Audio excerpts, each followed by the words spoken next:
there yet. It's not on there yet. Welcome, everybody. It's Raj and Gabby from Relationship Fun and Games. And Fights Clean, Sex Dirty TV. And we're excited to have you on the show with us tonight. We're going to be talking about how to keep the fights clean during. Yes, so we're going to be diving into this topic of what to do in the middle of an argument when you're in the heat of it, how to unhook from it, and we have a tip for you, and we've got some great strategies from our wonderful guests. We have Candace. Candace, how do you pronounce your last name? Holdorf? Holdorf, yeah. Holdorf, okay, got that right. And Adam Gordon. I always see your name in print, but I never call you by your full name. So. But we are delighted to have both of them here today, and we're going to let you know a little bit about them, and then we'll tell you about a little bit more about the topic for tonight's show. But first we want to hear from the two of them and just get a sense of who they are as a couple. So let me let you know a little bit about their bios and their stories. Raj, you want to go ahead and share the screen so they get the benefit of this really fun picture? As you know, Relationship Fun and Games, we're all about being playful, and so I love this picture of them on their wedding day with their double wow there. Raj, you want to jump in here? Or should No, okay, I've been practicing letting Raj get a word in edgewise, so I'm just checking in. Not plowing through him here.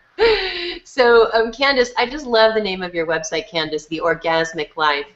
Candace, she's both a certified coach and an One Taste Om trainer, and she has been a yoga teacher.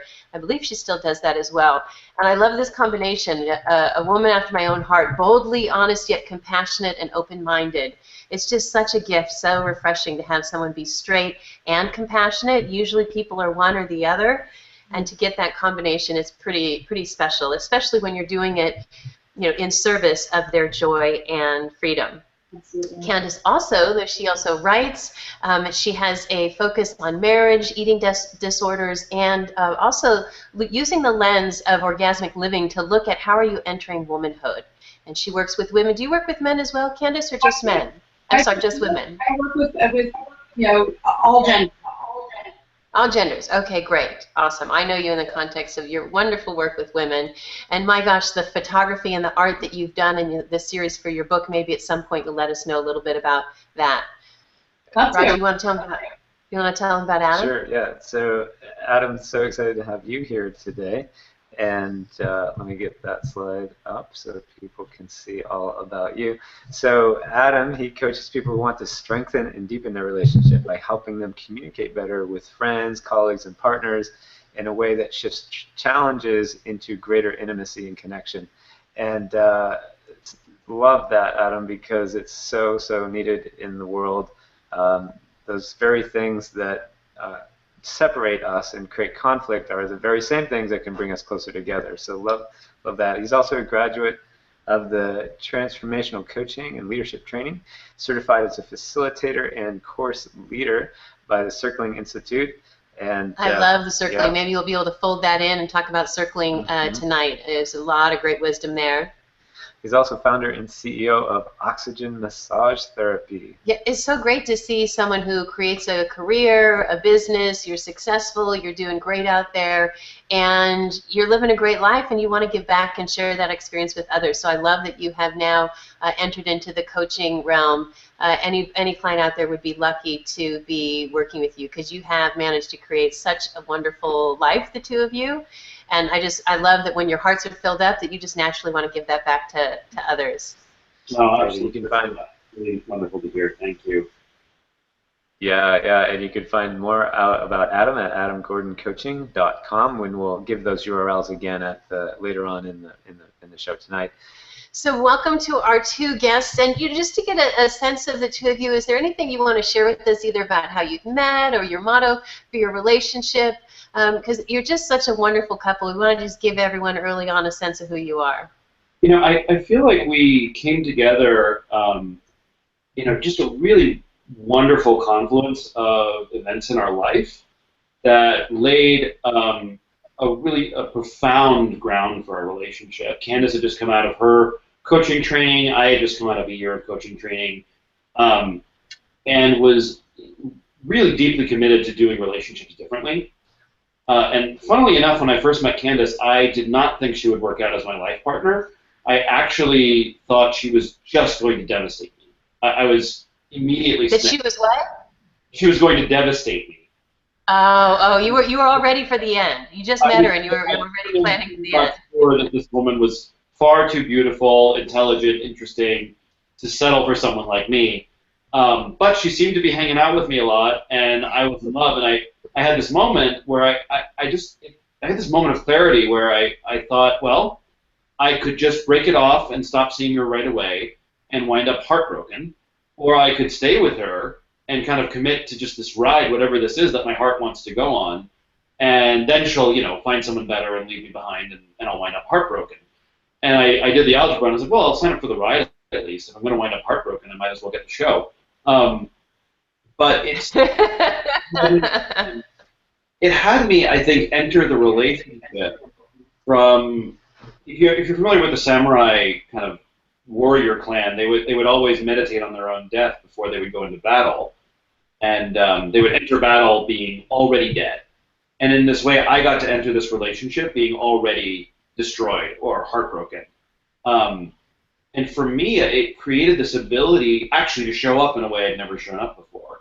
And to be the worst had already happened in your exactly. head. Everything else wasn't so bad compared. Pretty much. And on my end, like Adam had said, I recently finished, done a few years of really deep personal work, and before that I was married to someone else, and I was with him for 7 years. So I had the marriage experience, and it didn't work out. It wasn't, we were meant to leave part when we were meant to part. So I went in kind of to this relationship just like I was not looking for the one.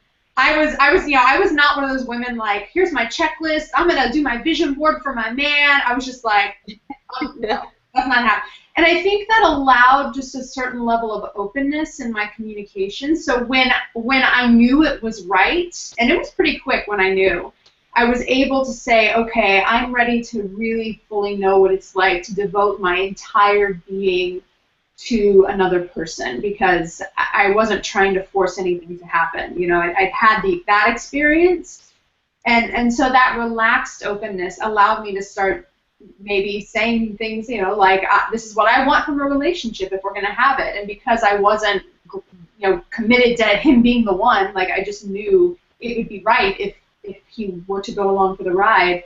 That kind of relaxed openness just up-leveled our ability to relate and to communicate. And I guess we'll talk a little bit more about that in a bit. Yeah, up-leveling communication, no matter where we go in our relationships, that's always a score. Yeah. Raj and I are always looking to how can we lower the threshold of what's acceptable before we actually take action. Mm-hmm. When you just start to get the little tint of a tone of something going on in your relationship, and a lot of people just skip over that, and ultimately then you keep escalating of like what's acceptable. So the communication skills and bringing those early on so you can catch things before they turn into something big is so awesome. Yeah. Well, that's actually, I was going to say, that's actually a great segue. Let's go ahead and get to our topic, unless there's anything else you guys would like to share before we dive in today. No, we'll be back in a bit. All right, great. And do be here for this first part with our tip as well, because we want to hear how this shows up in your relationship as well. But first, especially for those of you who are new to the show, let's let you know about our format. So, as you may or may not know, we divide our content into how to keep the fights clean and the sex dirty. And we actually got that advice from somebody on our wedding day. You might inquire, hey, you've been married a long time. What's your advice? So they said, just keep the fights clean and the sex dirty. Who knew that we were going to be creating a whole program around that advice? And we further separate our content or divide our content into the different phases of when a fight or when arguing occurs, and then also when sex is happening. So we look at before, as it starts, during, and after. And we use these logos so that when you're looking for content exactly in the topic that's most particular to you, you can find it with really great ease. You can look at a blog and know exactly what topic we're talking about right away. I actually had someone run into us and say, oh, I was in a fight the other day, and I went to the website for fights clean during, and I found out how to not want to kill him, is actually what she said. And sometimes I was so amazed that, when someone's in the heat of it, that she actually had the presence of mind to go to her computer. This is why we have the cheat sheet, which is for those that join the Hangout portion and ask and participate later on. We'll get that cheat sheet to them. So you can have a little summary. I literally have this printed out.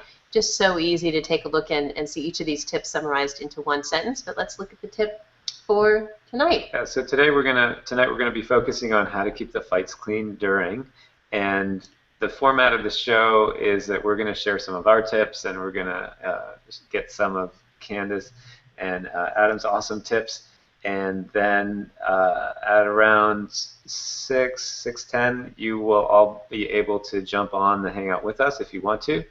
And we'll let you know when you can do that. And when the time is right, you click on the little button underneath the video player to join us live in the Hangout and get your questions answered. And all that means is that you'll go from just watching to actually being on the show yourself as well. And you can go ahead and join. You don't have to have your video set up if you don't want to. You can set it so that it's hidden.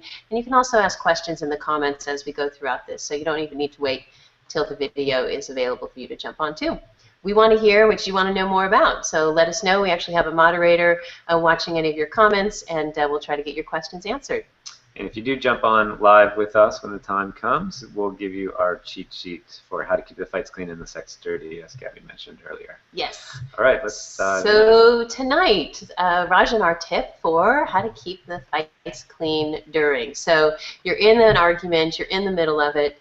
Oh, sorry, Raj has just pointed out, yeah, we want to tell you about the tips from the past. So before we dive into this one particular tip, if this topic is of importance to you, you can look at seasons 1 through 3. So we had how to team triggers and unhook even in the heat of it, how to end an argument in an instant, and how to handle a heated argument. And those are all with different interviewees, so you can go back and take a look at those. And you can also go and check out the blog, again mentioning that symbol. If you look for the, if it's the fights clean, then it's got the halo, and if it's got the horns, then you know it's for the sex dirty. So you can just take a peek there. But tonight's tip is called Stop, Shift, Start, and this is one of our favorite. I think it's our very first. Tools that we've developed, and this one is like the lifeline when you're in the depths of an argument and you wanna climb your way back out of the argument and get back to some sort of normalcy. Yeah, it's like calling a pause on the play, but we'll get into that. But you can go ahead, if Sarah, if you would, our moderator, if you copy that URL and put that in the comments. So any of those that want to hold on to that tip, be reminded of this tip later on. We've got it in a short little bite size for you there. Now, Rajna, we came up with this. We were actually in a restaurant bar, it's date night, and we're sitting in this restaurant in Seattle at the time. And we started to get into a fight, and it was like, oh gosh, we worked hard all week, and now we're dressed up for our date. To relax. We're not even at the table yet; we're just at the bar, and there goes the whole freaking evening. So, how many people have had that experience? Yeah, Right. Yeah, I see you smiling, Candace. We wanted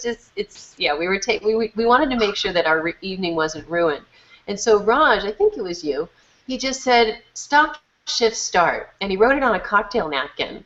I was like, oh, that's so great. So we're going to let you know what Stop, Shift, Start stands for in just a moment. It's a little shorthand reminder when you're not thinking so clearly, when you're hooked and upset. But first we want to point to kind of the pattern that necessitates needing this tip in the first place.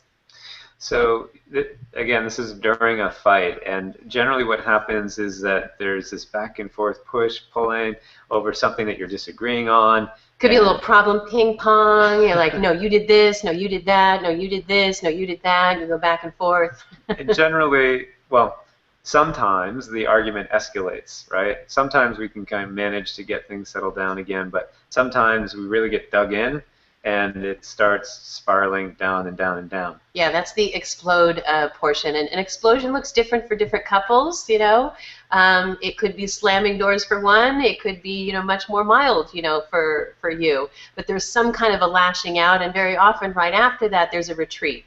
Either one person is overwhelmed and doesn't want to deal with it. That's usually the turtle who kind of pulls their neck in, like, I just need some space. But there's usually some kind of retreat or a breakaway from the argument.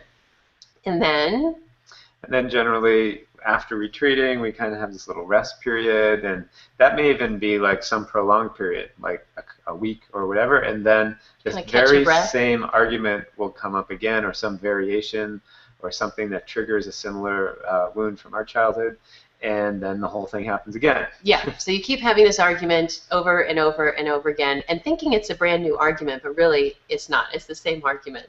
So what are you going to do, how to pull out of that cycle? Well, it's important to first realize that it's all about trust. You may or may not have heard of Erik Erikson, but he's one of the founding fathers of developmental psychology. And with these different levels, these 8 different levels, you can't move to the next level without having the first one handled. And the first one is trust, mistrust.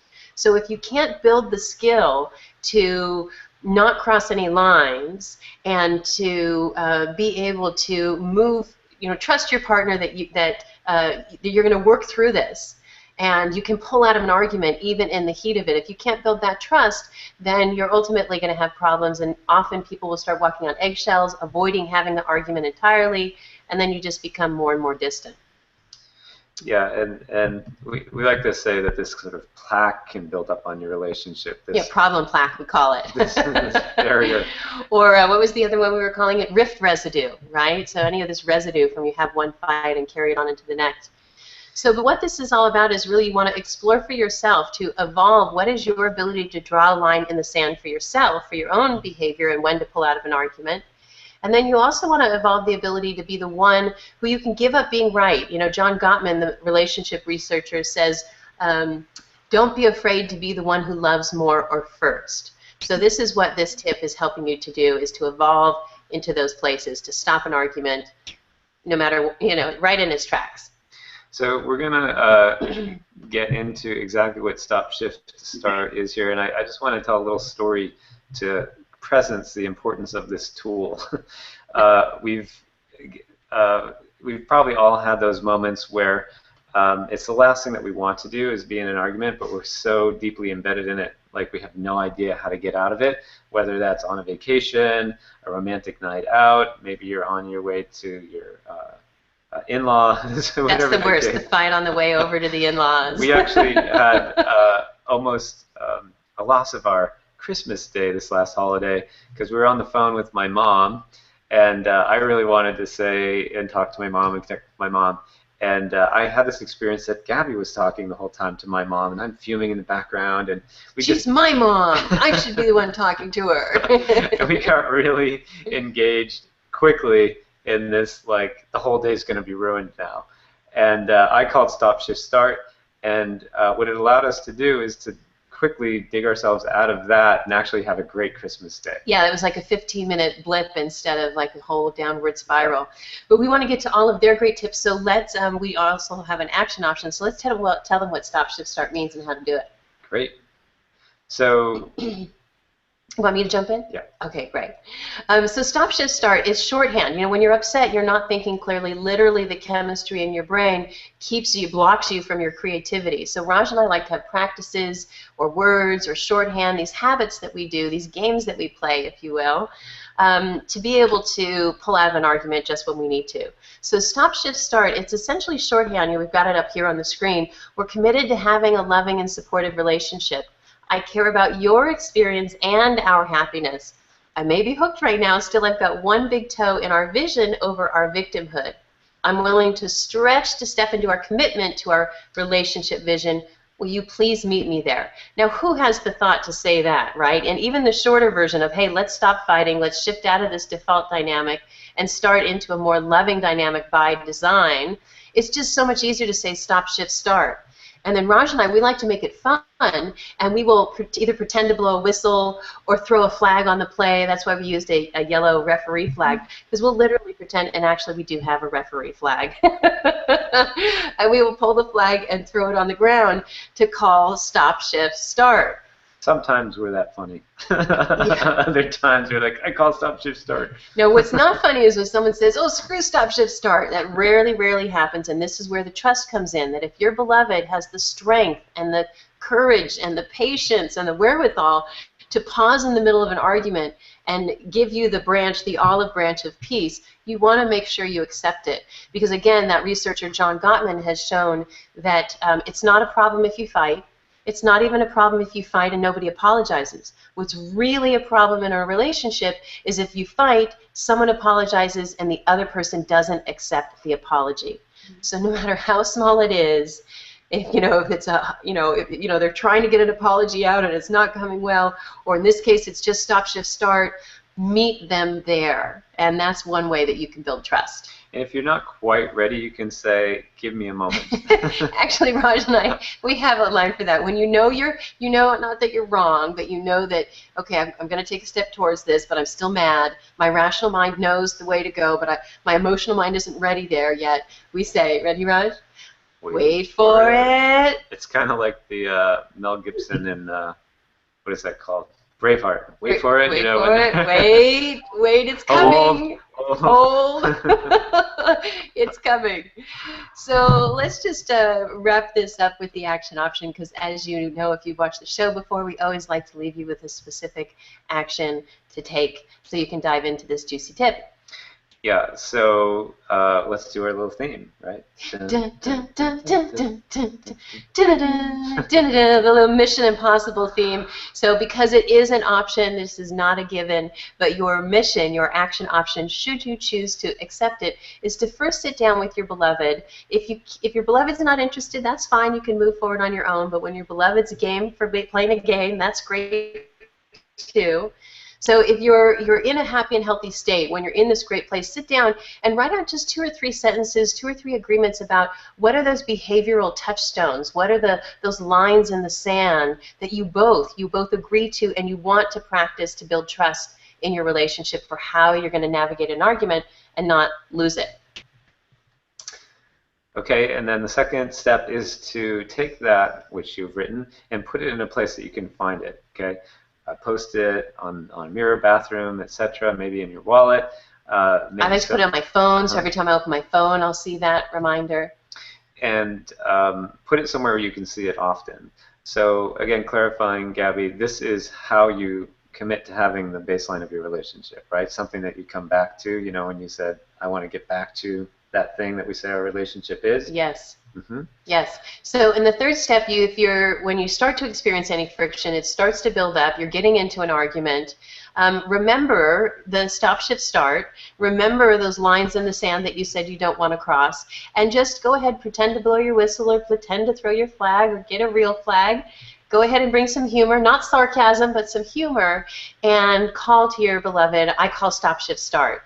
Now you want to make sure you're doing this as a playful invitation so that they say yes, because again, sarcasm is not humor. It's the spirit with which you invite them to play this game with you that's going to matter, not the words. Okay, and the fourth and final step is to pull out that thing that you've written that you wanted to do and read it out aloud to each other. And you want to declare and then take one immediate action that steps into that vision that you've created when you were your more sane selves. And like this encapsulates this stop, which means, okay, let's actually put a pause to the argument. Let's shift who we're being and get present to that vision we've created for our relationship. And then let's start. Let's take one step that's in alignment with who we are, who we say our relationship is when we're sane. And that gets you back on track. So stop, shift, start, and if you want some support in creating what that vision is for yourself and declaring who you are as a couple, you can check out the blog called The Shared Relationship Vision. Just look at the blog section on the website, and there's a search box, search for Shared Relationship Vision. Although, Sarah, if you have that link or can pull that blog up and put it in the comments, that's a great resource for people to create their declaration of who they say they are. Now, we also have our wedding vows, and we'll turn this now over to Candace and Adam, but asking you, I mean, you're married, so you have your wedding vows as well. Do you have any declaration about who you are or how you handle arguments or anything of that nature that you can gauge on and how you're handling your arguments? Sure. The thing that occurred to me really early in our marriage, actually even before our marriage, was a commitment to trusting this third entity that was the relationship itself.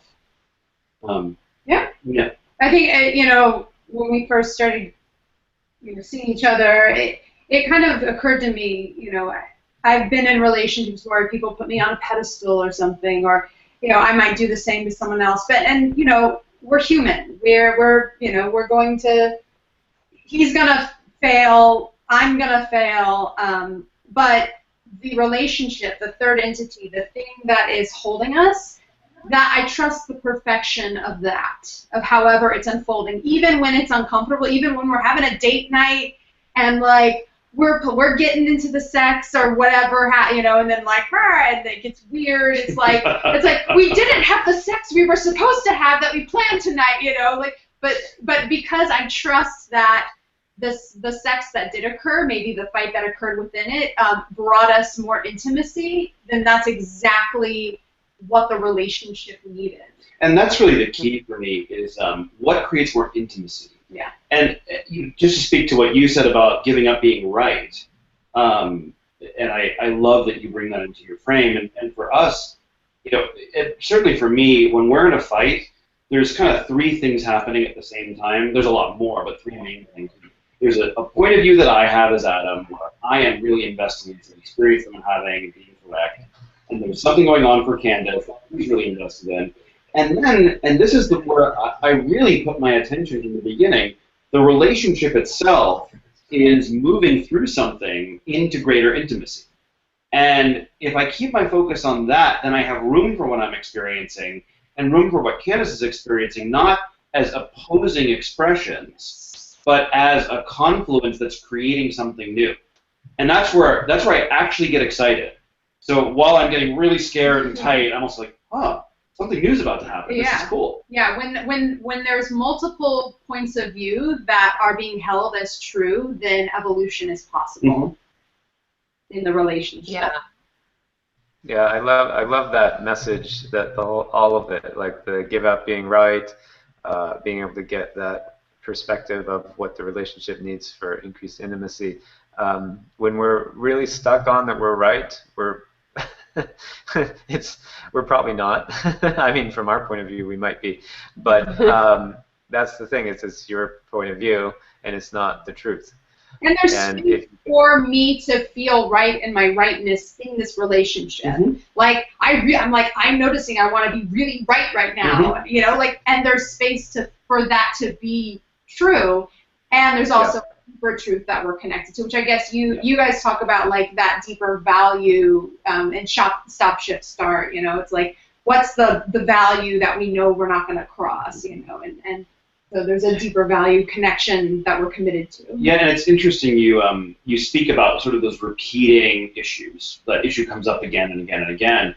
And in our experience, certainly in mine, there's a way that you can actually use the fights as an opportunity to fully metabolize that. And it really doesn't come up again. And how that often looks for us is like, you know, I really want to make you wrong, shame you, you know, and hurt your feelings right now. And I'll sit there and say that and feel it and mean it. But I won't be doing it. I'll be expressing it fully, but I won't actually do it. Sometimes I'll even go as far as, I really want to say X from this point of view. It's sort of NVC. I'm not an NVC expert, but I'm fully owning that I have this point of view, may or may not be right. It's what's moving through me. And I can't speak to how it intellectually works out, but it'll reverberate in her. She'll share something. It'll resonate in me. Usually we'll cry at some point. But the magic is when that kind of emotional loop or that circuit gets to be fully expressed, it's done. It's really complete. And I find that I feel more present in our marriage afterwards. I love that what you're saying just about like speaking it and declaring it. We had another couple on one show, and they said that they would, when they were really mad and they wanted to express how mad they were, they would become a little bit of a character, and they'd say, "Oh, you make me so mad! You make me so mad!" Just to like express that they're mad, but without turning it into words of blame or anything like that, but just to like be in this character of this, oh, I'm so mad, and bring some levity to it. But I also really like the frame you introduced early on, Adam, about does this bring me to greater intimacy? And just that question, you know, does this bring me closer or farther away?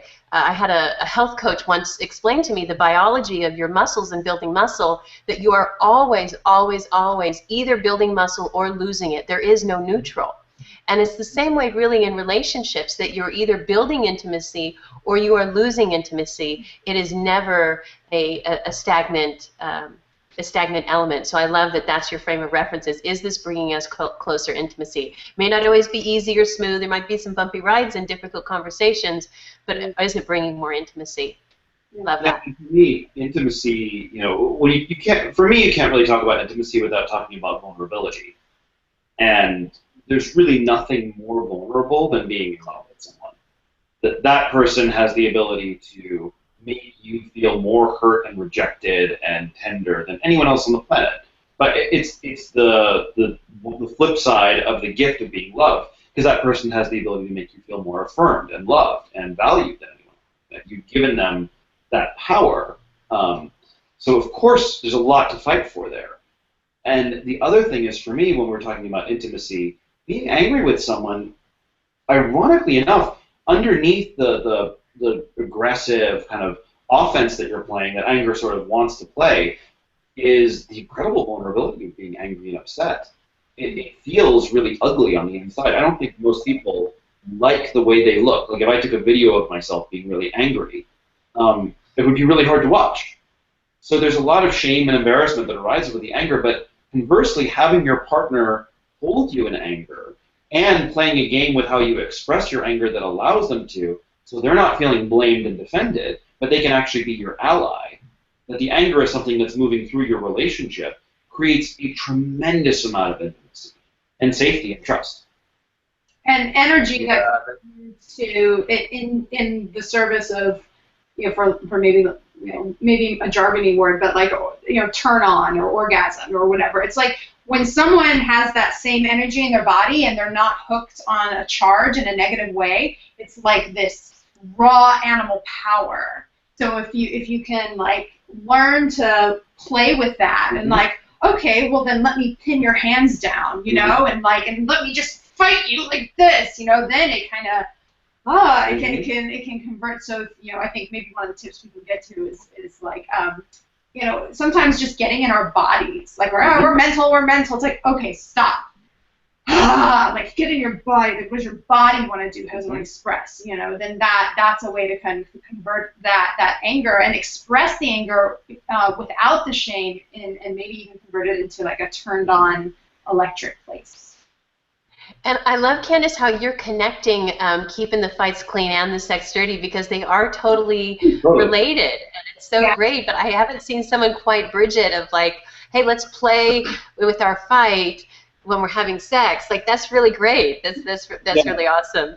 I mean, and speaking of great, Raj, why don't you go ahead and put it on the share the screen of their tips there. So feel free to take this in any direction that you want, and we'll follow your lead. But I know you've brought some great ideas to share with us today. One other thing I just wanted to presence from what you shared, Adam and Candace, you pointed out two really brilliant things, that moving the energy through you, right? When we get upset and we don't allow the energy to move through us, it gets stuck in us. And there are different ways to move that energy through you. Candace, you were talking about the pinning the arms, and in the sexual realm. Yeah, pinning down sounds good. What's the word, the woman's word she loves most to hear by surveys with fantasies is not here, but that you hear from women, is they want to be ravaged. So a little hand pitting goes a long way. I also got some coaching from an energy coach to find sort of a safe way to move that energy. And I will often do like MMX, martial arts video and scream and yell, and I'll just like knock myself out, and really get that energy moving and complete. And the other thing that I just wanted to also presence was this notion of vulnerability, and that the vulnerability is underneath like the blaming, the shaming, being right, all that stuff. And if Gabby's dad, who's an awesome coach, had told me that when you're upset and you get your ick on your partner, like you're blaming them, and then you expect them to actually deal with you. Like, that's not going to work. However, if you share from a vulnerable place, they can get you. They can relate in a heartfelt way, and it's just amazing. There's benefits to having your dad coaching your husband. Okay, so we have up here some of your key tips for tonight, and how to avoid shaming our partners. You referenced that a little bit earlier. You want to say more? Yeah, and I think we wrote these more as bullet points than tips, just, you know, if anyone's reading that. Sure. But yeah, you know, for me, it's, again, it all comes back to vulnerability and responsibility. And responsibility.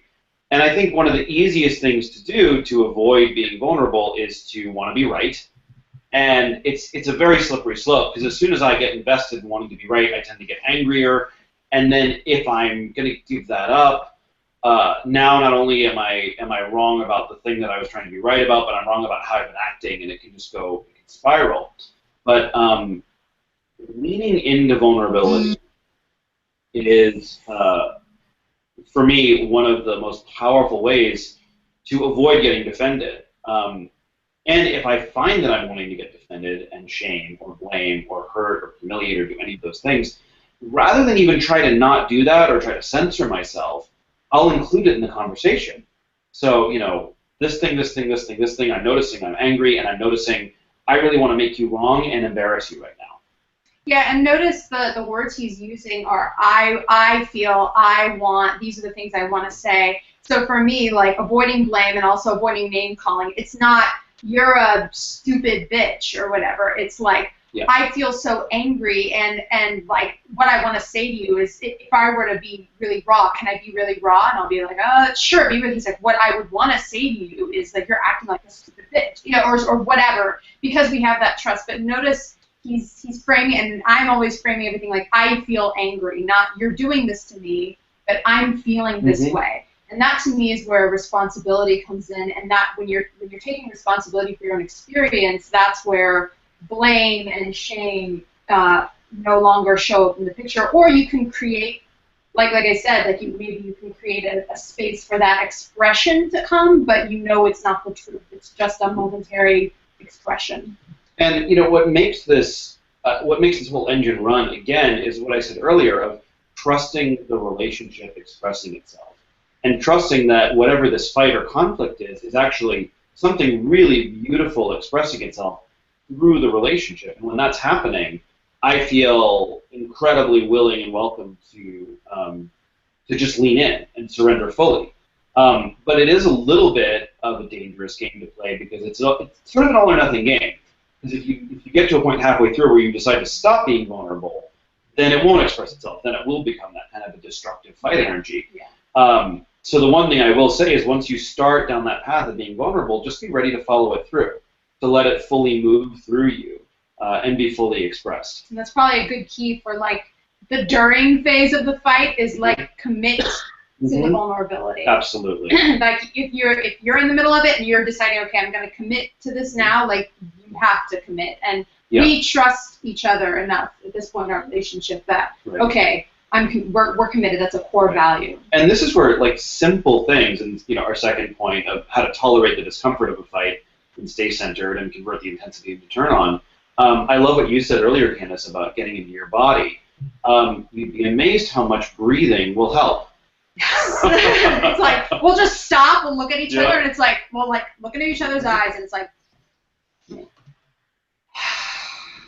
you know, and it's like, all right. And I always say to people, you never leave home without it. It's free. You can use as much of it as you want, and it works amazingly well. It's a very underutilized tool, this deep breathing thing. Oh, yeah. And it allows me to not only connect to my body, but to reconnect to his system. Because most likely, if the fight is escalated, the way that I operate is I will numb myself. I don't want to feel him. I just want to be right. I want to feel my own aim, my own rightness. And it's like, okay, I have to stop, really feel what's going through me, which is usually hurt. I feel hurt.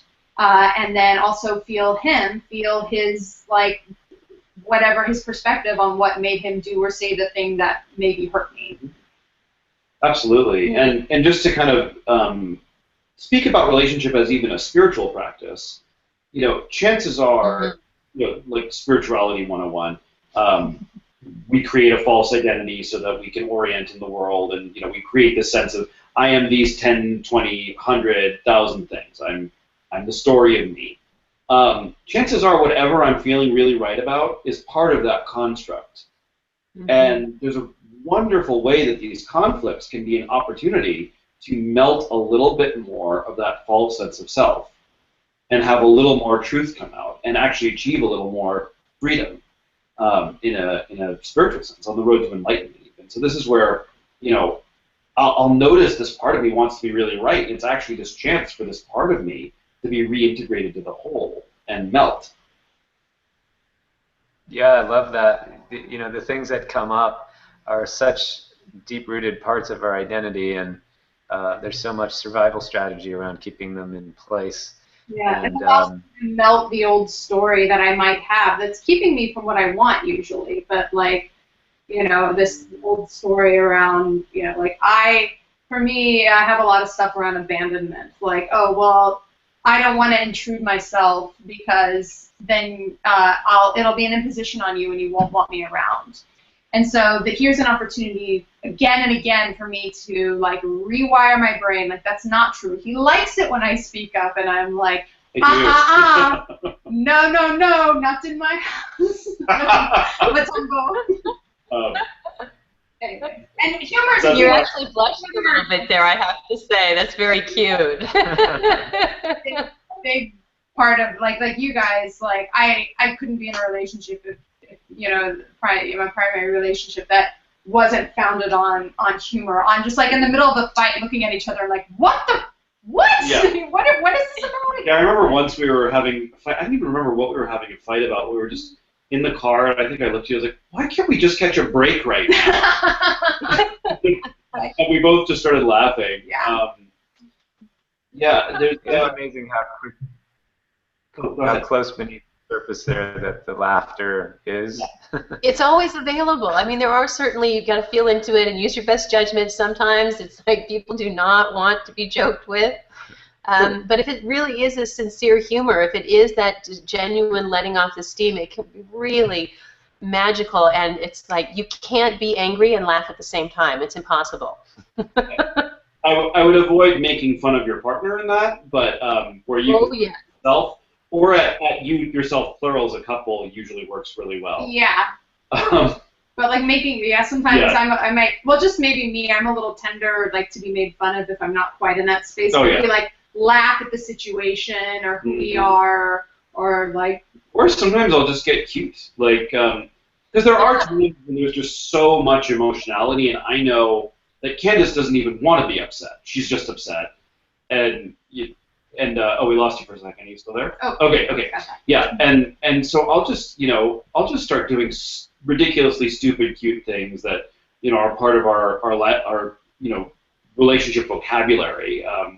We have an arsenal of really silly inside jokes that most people probably wouldn't understand, but they come in really handy, and they can kind of help to regulate the conversation. Now, conversely, a lot of times I'll really want Candace to express her emotions fully, and I think she'll want me to express my emotions fully, particularly if they're in the air, and there'll be like maybe a couple hours where I can just tell there's a fight that wants to happen, and it's just sitting there, and I'll even check in or try to make room for it, and it's kind of that opposite thing of like wait for it, we're going to need to have a conversation at some point. And in those cases, when she starts to express what's going on for her, it's actually a huge relief for me. For me personally, I just carry a lot of it limbically, but I think any relationship does. The unexpressed anger is way more uncomfortable than the expressed anger. Yeah, absolutely. Speaking of that anger, I've been, ever since I saw your notes on this one, How to Win a Fight by Losing It, I've been on pins and needles on the edge of my seat. I have one line I've been trying out, but I want to hear your strategy here first before I add to that. But I've just been totally enthralled by this one. Well, for me, I generally enter fights with the point of view that I'm wrong. Like, and I That's really awesome. like if I'm that worked up about something, chances are I'm believing in something that's not true. You know, if something is able to hook my system that much, which is not to say that I'll cave. Like, there's a wonderful thing to talk about the difference between collapse and surrender. You know, it's not like whatever you say is right, honey. Exactly. It's not acquiescence. Yeah. But it's like I feel Yeah. the truth. There's a deeper truth that wants to emerge, and I'm surrendering to that. Right. But you still said something, or I still said something that was kind of jerky. Let's be more mindful, or a boundary was crossed. What can we learn about that? And I'll say that, you know, once, you know, I can get my point of view out on the table, she can get her point of view out on the table. But then for me to just stop what I'm doing and fully get her world, whether I agree with it or not, you know, just play that imaginary game of like, gosh, if I'm you and this happens, this happens, this happens, I get really angry, or I get really hurt, or I get really triggered, or I want to go hide and, like, you know, say sideways things to you to try to get your attention. Yeah, that totally makes sense to me. You know. And you know, Adam, what I really hear in that is your genuine care and concern. Like, just the fact that you are getting into her world during an argument, that is a huge, huge victory for many couples, to let go of your own perspective for a moment. And you talked about, you know, that the third position, you know, in the relationship, Candace, you, and then the relationship. So to actually not just see the relationship's perspective, but to really want to see your beloved's perspective as well, I think is really huge. Again, John Gottman, he's one of my favorite researchers. He's been doing it 40-some years. But he recently said that that's all what really people want, is they want to be really heard and really gotten, and that the two things that are most important in a relationship are, one, commitment, and two, caring. And so I hear this, the caring in you, you want to get into her experience to, one, just it builds intimacy, so you're actually knowing what her experience is, and two, you're empathizing, you really care and want her to have a happy experience. In fact, Raj and I have talked about defining, like, what is winning in your relationship. Is it your way, is it their way, or is it your way together? Raj, you want to tell them about both is better than one? Yeah. In just a second, I want to ask you a question, Adam. How do you? So this sounds like some enlightened state where you can move beyond your upset and get into Candace's world and take the relationship's point of view.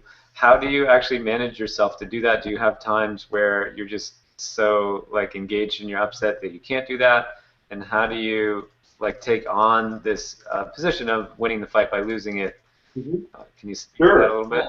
I mean, I guess the blessing and the curse for me is I really hate the feeling that Candace is mad at me. Like, it's my least favorite feeling on earth. So one thing that I just know is that works. From a very practical standpoint, if I want to have her feel more love, getting her world works really well. Now, the real key though, I mean, I'm being a little cheeky there, though it's true, but the real key to being able to do that is to disconnect the false belief that getting someone's world means that yours is invalidated.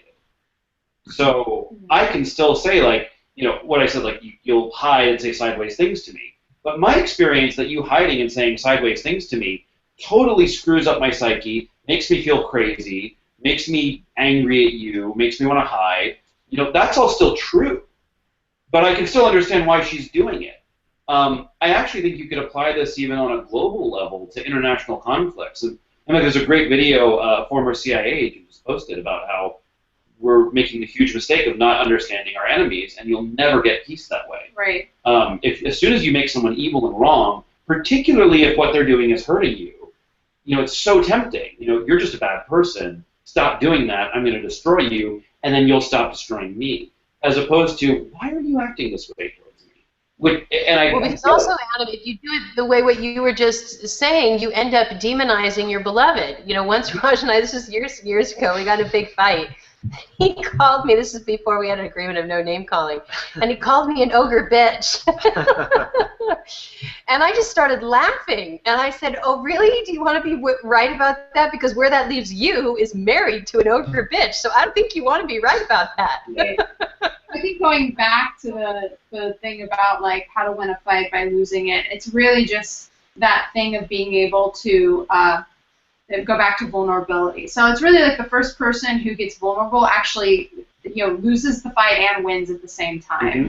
It's like, and the way that might show up is like we were in a fight on Sunday driving home together from the ranch, and he was driving, and like we were in it, we were really in it, and then he just pulled over to the side, and he looked at me, he goes, I love you.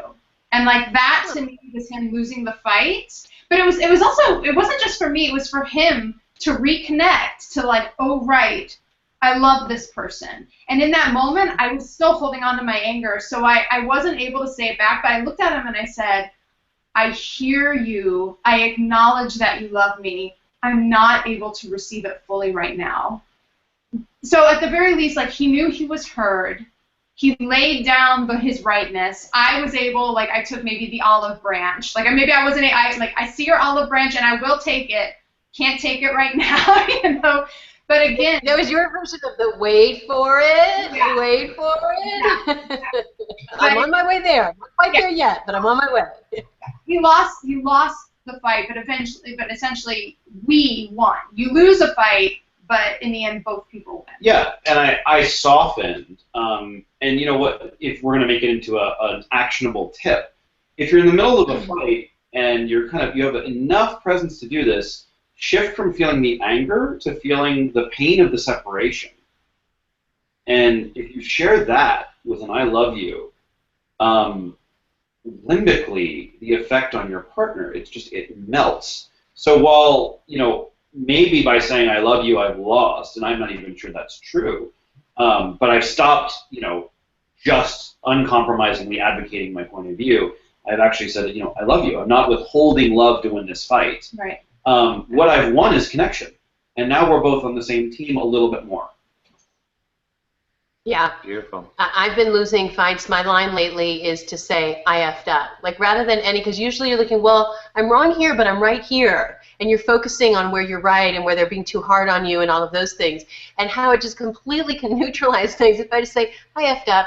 Yeah. I'll do better next time. Let's work on this together. And it just instantly neutralizes. There's just no tension there to push against because I'm not pushing. I'm like, you're right. I effed up, and how can we do this better? We'll even better at it.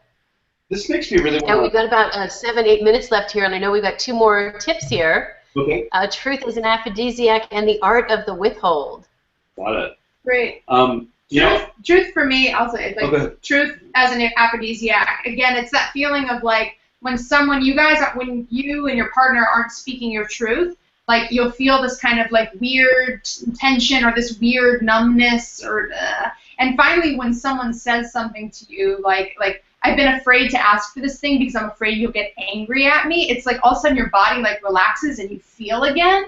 And again, that feeling, that influx of energy, that aliveness, that, to me, is turn on. That's, and turn on is an aphrodisiac. It's like, and again, aphrodisiac doesn't necessarily have to move into, like intercourse or whatever, but it's more just like erotic, alive, connected, like, you trusted me enough to finally say this thing. I can feel my body. I can feel yours. Like, so that to me is how the truth can be, the biggest aphrodisiac.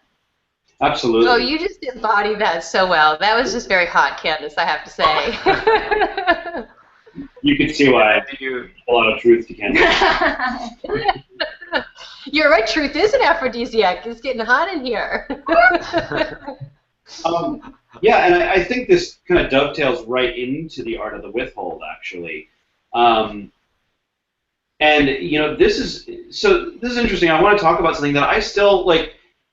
I don't think it was a mistake that it happened or that this thing was shared. I'm going to tell this story that happened a couple months ago, and I would say it's one of the most painful and scary fights we've had. And I am quite sure that I could have done it better, but I'm really glad I did.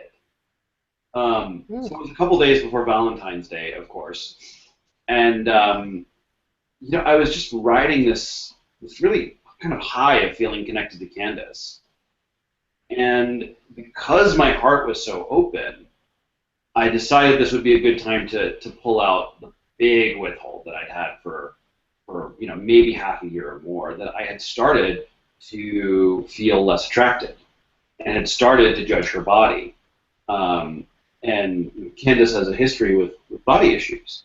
So for me, I'd been holding this and been aware that, I love this woman, but I'm having this experience of not loving her body, and aware that she has this history of having body issues and not wanting to trigger that and loving her, and like, how can I have this experience, not be a bad person, but also, hold kind of to this authenticity of, we're honest with each other, particularly where it's in the way of intimacy. So it all came out, it was just like, and it came out in this funny way of like, I love you so much, and I really want better sex with you, and I just wish I could look at you and feel better about how you look, and like, I really wish that when I looked at this thing, I would like it more, and that I liked your, it was just like, it was breast, butt, and legs, and it was just kind of like bullets to the heart of her sense of being attractive, and I felt terrible, and I could just watch her crumble in front of me, and I instantly regretted sharing it. And I think it took weeks. Well, it took a couple of days for us to at least feel grounded again, and then it took several weeks afterwards to, because like in the moment of hearing that. So first of all, I just want to talk about the art of a withhold. The withhold isn't about hurting someone. A withhold is about clearing a lens so that you can be free to see someone clearly. And this had been in the way of him seeing me.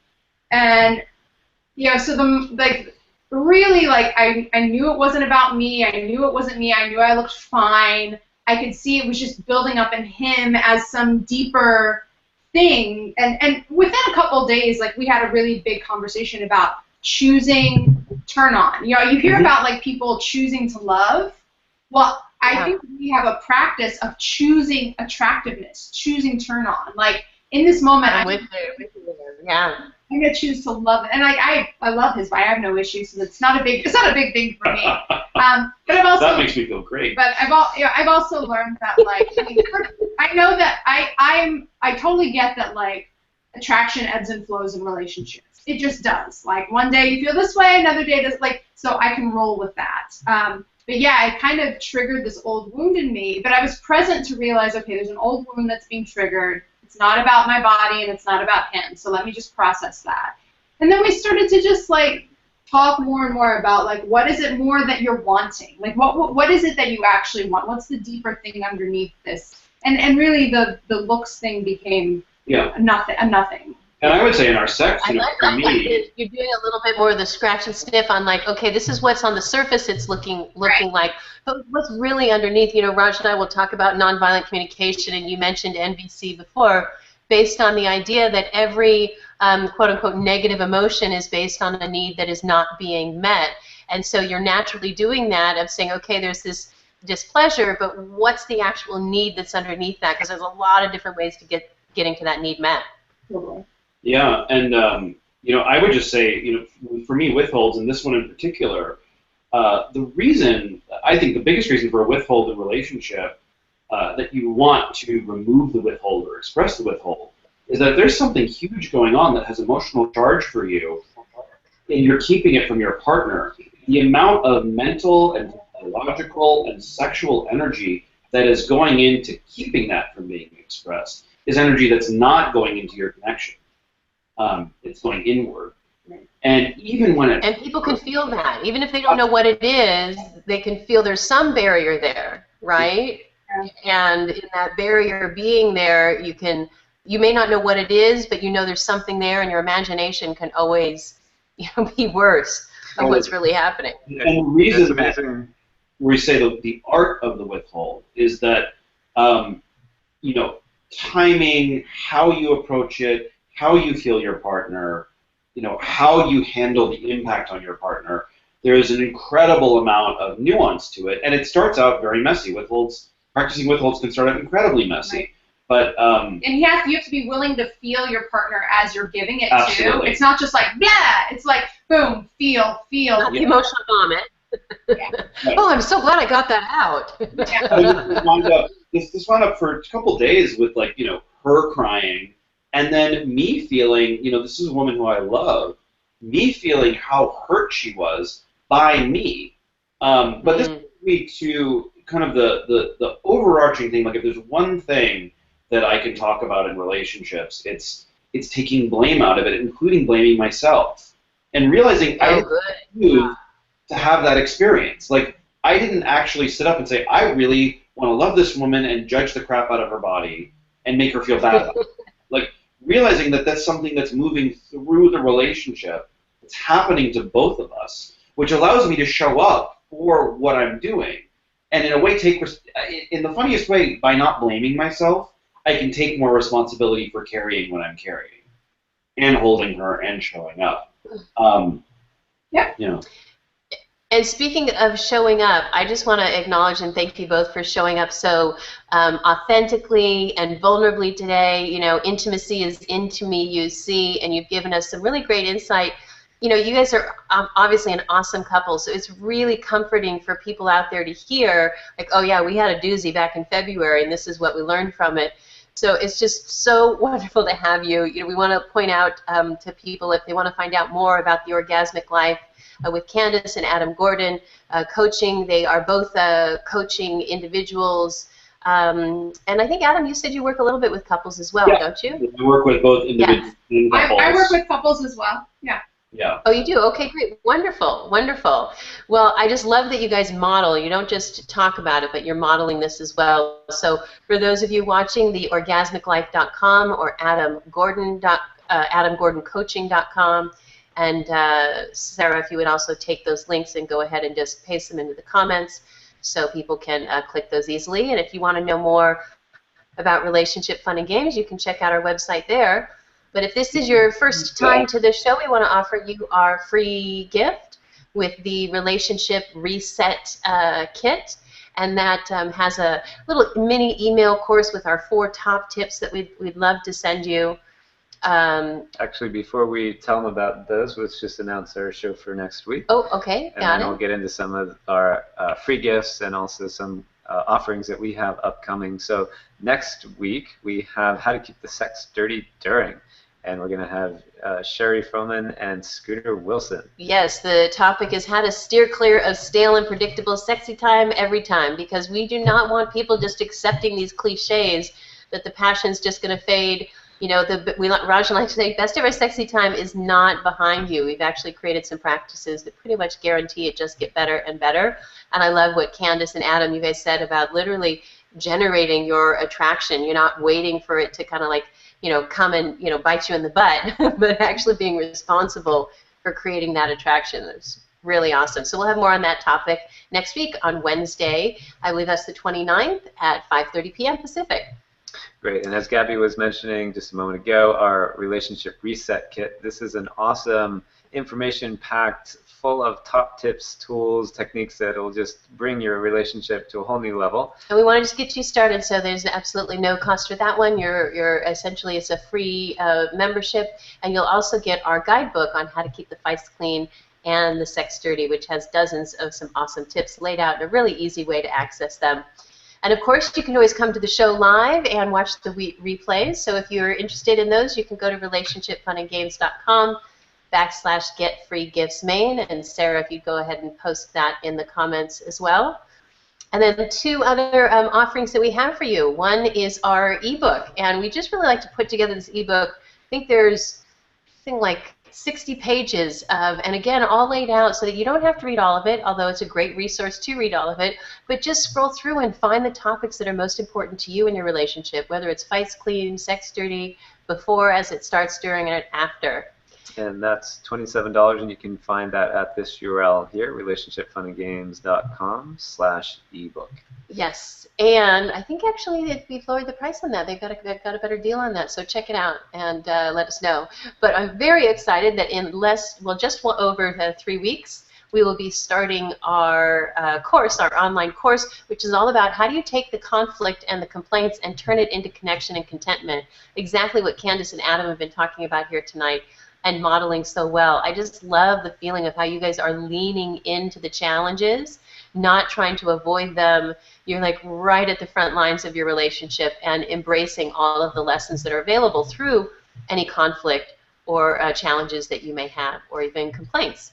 Yeah, if you're looking for how to totally up-level your relationship in both the realms of fights and sex, join the 6-week course. You'll look back and you'll be like, thank God I did that course. There's so much information in here, and the community, the camaraderie, Yeah. I know it's great to get the information and come in one way, but to, while we're doing the course, we've got couples, chatting. We have single people on. We had a married guy whose wife didn't want to do it with him, and a married woman whose husband didn't want to do it. Single men, single women. It was really amazing surprise to us to see the cross-section of different people in this course last time. So we love, we love you. We want you to have the most amazing, playful, peaceful, passionate relationship possible. And we're here to make it easier and more fun. Us, along with our awesome interviewees, our guests, Candace and Adam. Thank you guys so much for being here today. Yeah, awesome show tonight. And again, thank you for being so vulnerable. Like Gabby said, there's definitely a level of comfort. And I see our someone that's joined us holding Give us up a little their peace sign there. peace sign. I don't know if they want